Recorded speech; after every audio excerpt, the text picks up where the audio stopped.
நிமிர்ந்திரல் நேயர்களுக்கு அன்பான வணக்கம். இன்னைக்கு நம்ம யூடியூப் சேனல்ல தொடர்ச்சியா பல்வேறு அரசியல் கட்சிகளுடைய பிரபலங்களுடைய ஜாதகங்களை கணிக்கக்கூடிய ஜோதிட ஆராய்ச்சியாளர் ராபின் அவர்களை தான் சந்திக்க வந்திருக்கோம். ரொம்ப ரொம்ப முக்கியமா வழக்கமா அரசியல் கட்சிகளுடைய தலைவர்களுடைய ஜாதகத்தை தான் கணிப்போம். இந்த முறை ஒரு கூட்டணி நீடிக்குமா நிலைக்குமா அப்படிங்கிறத கணிக்க இருக்கோம். சொன்னும் போதே உங்களுக்கு புரிந்திருக்கும், தமிழ்நாட்டில் பல குழப்பங்கள் இருக்கக்கூடிய திமுக காங்கிரஸ் கூட்டணியை பற்றி தான் பேச இருக்கிறோம். வணக்கம் சார். வணக்கம் சார். சார், பொதுவாக நம்ம அரசியல் கட்சி தலைவர்களுடைய ஜாதகங்களை கணிப்போம். இப்போ கூட்டணி கிட்டத்தட்ட ஒரு 2019 பாராளுமன்ற தேர்தலில் இருந்து தொடர் வெற்றியை பதிவு செய்த கூட்டணினா திமுக காங்கிரஸ் கூட்டணி. அந்த கூட்டணிக்குள்ள இன்னைக்கு பல்வேறு சிக்கல்கள் இருக்கு. ஜாதக அடிப்படையில் எப்படி சார் இருக்கு மு.க. ஸ்டாலின் அவர்கள், ராகுல் காந்தி அவர்களுடைய ஜாதகம்? பொதுவாக கூட்டணி அப்படின்னு பார்த்தா உச்சம் கிரகம், உச்சம் இல்லாத கிரகங்கள் இதுதான் பார்ப்பாங்க. ஒரு ஜாதகத்தில் உச்சம் பெற்ற கிரகங்கள் இருந்தால் கூட்டணி இல்லாமலே நிற்கலாம். ஒரு விதி இருக்கு. அடுத்தது என்ன அப்படின்னா, இந்த யாருக்கு இதில் உச்சம் இருக்குது, யாருக்கு உச்சமாக இல்லை அப்படிங்கிறத பார்ப்பாங்க. அதில் நம்ம ராகுல் காந்தி அவர்களுடைய ஜாதகத்தில் எந்த கிரகமும் உச்சமாக இல்லை. ஓகே, உச்சம் இல்லை, மத தெரியல். ரெண்டாவது, நம்ம சிஎம் ஸ்டாலின் அவர்கள் ஜாதகத்தில் சனி உச்சம். அப்போ சனி உச்சமான காலத்தில் தான் அவங்க ஒரு பதவிக்கெல்லாம் வருவாங்க. அதாவது 2015 சனியை போல கொடுப்பவர் இல்லைங்கிறோம். சனி இவங்களுக்கு உச்சமாக இருந்த காலத்தில் 2015 அக்டோபர் மாதத்துக்கு பிறகு நம்ம ஸ்டாலின் சார் அவர்களுக்கு உச்சத்துக்கு வருது. அந்த உச்சம் ஆட்சிக்கு வருது. அதாவது திசா காலம். அவங்க கஸ்டடியில் வரச்சில தான் அவங்க முதலமைச்சராக வர்றாங்க. அது எப்படி வருது அதில் அப்படின்னா, இவங்களுக்கு இந்த சனி திசை இப்போ நடக்குது. அதே இதில் ராகுல் காந்தி அவங்களுக்கு ராகு திசை நடக்குது. ஓகே, ஒரு கூட்டணிக்கு உச்ச கிரகத்தோட தான் போய் ஒட்டணும். இதுதான் கூட்டணி. ஒருவருக்கு உச்ச கிரகம் ஒரு இருக்கணும். அப்பதான் அந்த அவங்க ஜெயிப்பாங்க. இல்லைன்னா உச்ச கிரகம் உச்சமா இருக்கிறவங்க யாரோடையும் கூட்டணி போய் வைக்கணுங்கிற தேவை கிடையாது. வாரவங்களை சேர்த்துக்கலாம். ஏன்னா இவங்களா போகணுங்கிறது கிடையாது. இதுல ராகுல் காந்தி அவர்களுக்கு ஜாதகத்துல எதுவுமே உச்சம் கிடையாது. ஓகே, உச்சம் இல்லைன்னா இவங்க மற்ற இதில் ஒட்டி தான் ஆகணும். இன்னொரு உச்சத்தை கடன் வாங்கிக்கிற மாதிரி அவங்களுடைய நிழல்ல தான் காங்கிரஸ் ஜெயிச்சிருக்காங்க. ஆமாம், அப்படிதான் வர முடியும். இல்லை இவங்க தனியாக நின்னெல்லாம் வர முடியாது. ஏன்னா இதுக்கு அப்போ நம்ம கேட்கலாம், அப்போ இதுக்கு முன்னாடி இருந்த தலைவர்களுக்கெல்லாம் வந்திருக்காங்களே அப்படி வந்துருன்னா அவங்க ஜாதகத்தில் வேற. இப்போ நம்ம பார்க்கறது இப்போ இருக்கிற தலைவரை வச்சு தான் பார்க்கறோம். இப்போ அட் பிரசண்டா யார் காங்கிரஸ் கட்சியினுடைய முகம் அப்படி பார்க்கலாம். அகில இந்திய தலைவர்னு பார்த்தா நம்ம மல்லிகார்ஜுன கார்கே, அது காங்கிரஸ்னா அடையாளம் ராகுல் காந்தி. அதனால அந்த ஜாதகத்தை பார்க்கலாம். ஆமாம், அப்போ அதை வச்சு பார்க்கறதுல இப்போ என்ன அப்படின்னா, இவங்க ஜாதக விதி அடிப்படையில் அரசாங்கம் சார்ந்த நிலையில இவரை விட, யாரை விட, தலைவரை விட அதுக்கு கீழே இருக்கிறவங்க தான் அந்த நிலையில் இருக்கிற தொண்டர்கள்னாலே. நமக்கு அரசியல் தொண்டர்கள் அப்படின்னா அது சிம்ம ராசி. இவங்க தான் அரசியல்ல இருப்பாங்க. இப்போ இது 10ல் ஒரு பங்கு இருக்கும். நம்ம தமிழ்நாட்டை எடுத்துக்கிட்டா 8 கோடி பேர் இருக்காங்கன்னா ஒரு 70 லட்சம் பேர் அரசியல் அறிவு உள்ளவங்களா இருப்பாங்க. ஓகே, அதுக்கு மேல உள்ளவங்க எனக்கு இருக்குன்னா என்ன சார்ந்தவங்க பழக்க வழக்கங்கள் வச்சிருப்பாங்க. ஆனா அந்த அறிவு இருக்காது. ஒரு 10% கொடுப்பாங்க. அரசியல் ஆழ்ந்த புரிதல், குறைந்த புரிதல், அவ்வளவுதான் இருப்பாங்க. அப்ப அந்த நிலையில இருக்கும்போது இவங்க தொண்டர்களா இருக்கிறவங்க, இல்லைன்னா இவங்களுக்கு கீழே இங்க தலைவர்களா இருக்கிறவங்க சிம்ம ராசியில இப்ப தலை இருக்காது. எனக்கு கேது இருக்கு. ராகுவை விட இப்ப பெருசா இருக்கிறது நம்ம அவங்க காங்கிரஸ் தலைவரை விட தொண்டர்கள் பலமா இருக்கு. தொண்டர்கள் மனம் விரும்பும் கூட்டணிங்கிற பேச்சு வருது. ஆமா, இது பலமா இருக்கு. ஓகே, இதனாலதான் இவங்க இந்த பக்கமா சாய பார்ப்பாங்க. ஓகே, அப்ப இங்க தொண்டர்கள் மனம் இல்ல. அப்ப தலைமையை பொறுத்த வரைக்கும் இப்ப தொண்டர்கள் மனநிலையை அறிந்து முடிவெடுக்க வேண்டிய நெருக்கடியில இருக்கிறாங்க. ஓகே, இதான் அவங்களுடைய நிலை. இப்ப அவங்களுடைய நிலைப்பாடு இப்படிதான் வரும். சரி, இது மட்டும் இப்படியா அப்படின்னா, இந்த பக்கம் பார்த்தா நீங்க இப்ப பாக்குறது திமுக தலைவர் மு.க. ஸ்டாலின். அடுத்த திமுக தலைவர் மு.க. ஸ்டாலின் அவங்க ஜாதக விதியில எப்படி போகுதுன்னா, அந்த விதி போகிற வழி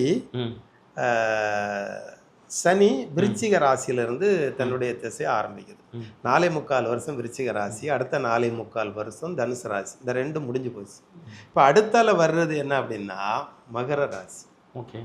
மகர ராசி அப்படிங்கிறது நம்ம கால் முட்டை இந்த இடத்துல தான் சொல்லுவாங்க. ஓ. கால் முட்டு. ஆ. அந்த முட்டு இருக்கிற இடம் சனிக்கு சொந்த வீடு கூட. ஓகே.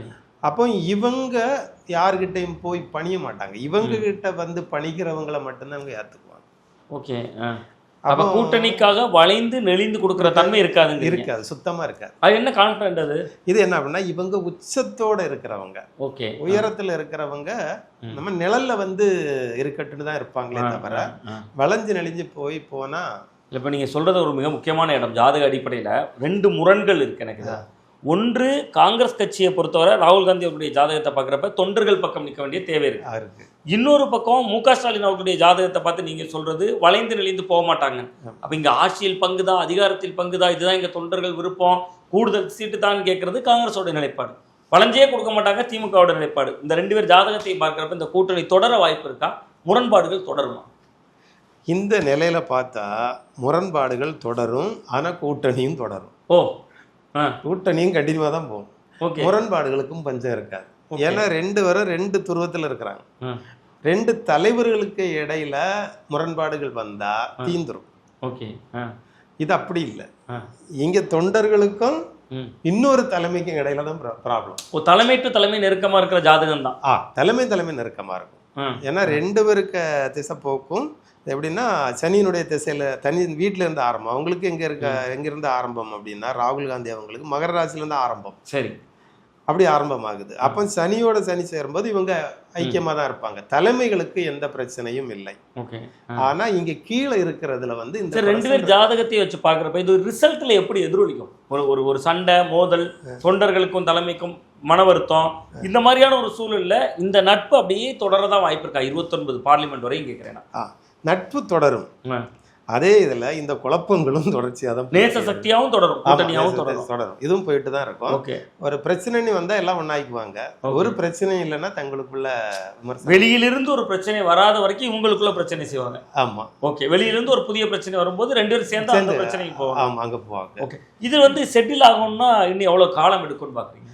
இது செட்டில் ஆகணும்னா இப்போ இருக்கிற இனி வருகிற தேர்தலில் அது கழிஞ்சு ஒரு 3 வருஷம் கழிஞ்ச பிறகு தான் ஒரு அமைதிக்கு வரும்.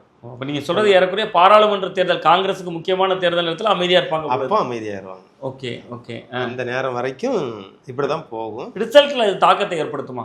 இந்த மனத்தாங்கல் சொன்னீங்கல்ல, நீங்கள் இந்த 2 ஜாதகத்தையும் பார்த்தப்ப இங்கே ஒரு கட்சியினுடைய தொண்டர்களுக்கும் மு.க. ஸ்டாலின் அவர்களுக்கும் ஒரு மன வருத்தம் வருது. உடைத்து சொல்வதாக இருந்தால் காங்கிரஸ் கட்சி தொண்டர்களுக்கும் மு.க. ஸ்டாலின் அவர்களுக்கும் இடையில மன வருத்தம் வருது. அதே நேரத்தில் ராகுல் காந்தி அவர்களுக்கும் ஸ்டாலின் அவர்கள் ஜாதகத்துக்கும் நல்ல சிங்க் ஆகுது, நல்ல ரிலேஷன்ஷிப் இருக்கு. பட் கிரவுண்ட்ல இது ரிசல்ட்டா எப்படி மாறும்னு பாக்குறீங்க? இது என்ன அப்படின்னா, எல்லா தொண்டர்களுக்கும் இந்த மாதிரி இருக்காது. அவங்க என்னன்னா, சில பக்கம் இப்போ இது நல்ல தலைவராக இருக்குன்னு தெரிஞ்செடுப்பாங்க. சில பேர் வந்து நமக்கு அதிகாரம் வேணும் அப்படிங்கிற ஒரு நிலையில, ஏன்னா இது சிம்ம ராசி, அதிகார ராசி. கேது அங்கே யாரி உட்காந்துருக்கு. அப்ப நமக்கு ஒரு அதிகாரம் வேணும்னு நினைப்பாங்க. இந்த நிலைப்பாடு இதுல இருக்கிறவங்க இதுல ஜெயிப்பாங்களா என்னதா அப்படிங்கிறது இனி அடுத்தது ஒரு சண்டை. ஏன்னா அவங்க ஜாதகத்துல பார்க்கலாம். அப்படி இருக்கிறவங்க அந்த நிலையில தான் தெரியும். 2வது, இந்த கேது வரக்கூடிய டிசம்பர் மாசத்தோட அந்த இடத்த விட்டு வெளியேறிடும். டிசம்பர் மாசத்தை விட்டு வெளியேறினதோட இந்த பிரச்சனைகள்லாம் ஓரளவு இல்ல, நமக்கு தேர்தல் மேல முடிஞ்சிடும்ல ஏப்ரல். அதுக்கப்புறமும் கொஞ்சம் அது நீண்டு தான் போகும். இது போய் தான் அது யாருடைய வெற்றிக்கு யாரு காரணம்னு விவாதமா போகுதா, அல்லது யாருடைய தோல்விக்கு யாரு காரணம்னு விவாதமா போகுதான்னு இப்ப கணிக்க முடியாது. இப்ப இதுல என்ன அப்படின்னா, இவங்க அதிகாரத்துல ஒரு பங்கு கேட்டுட்டு இருக்கிறாங்க. என்ன வெற்றி தோல்வியை நிர்ணயம் பண்ணல. ஆமா. இப்ப தோல்வி ஆகி போச்சு, கேள்விக்கு இடம் இல்லாம போயிடும். ஆமா ஆமா. அப்ப அப்படி போயிடும். இப்ப வெற்றி அடைஞ்சாச்சு, அப்ப நாங்க தான் காரணம் பங்குதாரங்கன்னு கேட்கும் போது அது தேவையில்லை. டிசம்பர் வரையும் அது அந்த இது போயிட்டு இருக்கும். அப்படி போகும். அந்த ஏன் எதனால இது போகும் அப்படின்னா, சிம்ம ராசியில கேது இருக்கு. கேது அரசியல்ல பெரும் பொட்டி தெரிப்பு, அதாவது வெடிச்சு செதறி உழுக இருக்கிறவங்க எல்லாம் செதறி. அது யாருக்கு இருக்கு? 2 பேர்ல மொத்தத்துல எல்லாருக்கும், எல்லா கட்சிக்கும் இது நடக்கும். எல்லா கட்சியிலும் இது நடக்கக்கூடிய விஷயம். இப்ப தேர்தல் நேரத்துல சேர்ந்தாலும் தேர்தல் முடிஞ்ச உடனே இருக்கிற எம்எல்ஏக்கள் எல்லாம் பொட்டி தெரிப்பாங்க. அந்த நேரத்துல இன்னும் குழப்பம் இருக்கு. இது முடிஞ்சதுக்கு அப்புறம் இது தீராது. ஏன்னா டிசம்பர் வரைக்கும் மறுபடியும் அது பின்னும் பிரச்சனை தான். தேர்தல் முடிஞ்சாலும் இந்த பிரச்சனைகள் தீராது. இன்னும் எம்எல்ஏக்கள் கட்சி மாறதுக்கோ இல்ல ஏதோ ஒண்ணு பண்ணதுக்கெல்லாம் உள்ள.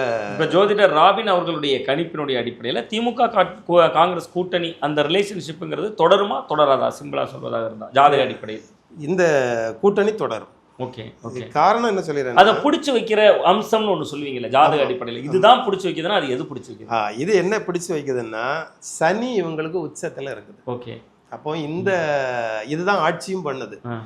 இப்படி ஆட்சி பண்ணிட்டு இருக்கிறதுனால இவங்கிட்ட சரணடைஞ்சு தான் ஆகணும். அது சரண் இல்லை.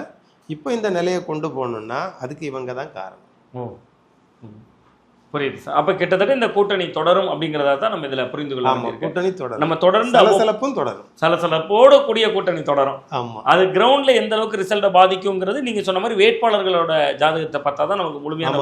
அவங்க வேட்பாளர்ல யாரு வெற்றி பெறுகிற வேட்பாளராக இருக்கிறாங்க, யாரு சமநிலையில் இருக்கிறாங்க, யாரு கீழ்நிலையில் இருக்கிறாங்க அப்படின்னு பார்த்தாதான் அதுல தெரியும். ஆனா இப்போ ஒருவர் இப்போ அந்த தேர்தல் நிக்கிற நேரம் வரைக்கும் உச்ச நிலையில இருக்கும். அது வருகிற நேரத்துல இருந்து அவங்க அந்த காலம் முடிஞ்சிருக்கும். ஓகே. அப்ப முடிஞ்சாலும் அவங்களும் இதுல நிக்க முடியாது. சரி, இப்படிப்பட்ட ஒரு நிலை இருக்கும். பொதுவா நம்ம இந்த வீடியோக்கு தலைப்புன்னு வச்சிருந்தோம், திமுக காங்கிரஸ் கூட்டணி ஜோதிடர் ராபின் சொன்ன ஷாக் நியூஸ் அப்படின்னு. கூட்டணி பிரியும் அப்படின்னு நீங்க பேசியிருந்தீங்கன்னா அது திமுக காங்கிரஸ் தொண்டர்களுக்கு ஷாக் நியூஸ். இந்த கூட்டணி தொடரும் அப்படின்னு நீங்க சொன்னீங்கன்னா அது அதிமுக பாஜக கூட்டணிக்கு ஒரு ஷாக் நியூஸ். அது எது என்ன யாருக்கு அந்த ஷாக் நியூஸ் அப்படிங்கிறத தேர்தல் களமும் என்ன தீர்மானிக்கும். நீங்கள் தொடர்ந்து அண்ணாமலை அவர்களுடைய ஜாதகம் தொடங்கி பல ஜாதகங்களை மிக சரியான முறையில் துல்லியமாக நம்ம சேனலில் கணிச்சிட்டு இருந்தீங்க. உங்கள் நம்பரும் நம்மளோட டிஸ்கிரிப்ஷன் பாக்ஸில் போட்டுக்கோம். யாராவது சப்ஸ்கிரைபர்கள் தேவைப்பட்டால் உங்களை தொடர்பு கொள்ளட்டும். ரொம்ப நன்றி. நன்றி சார்.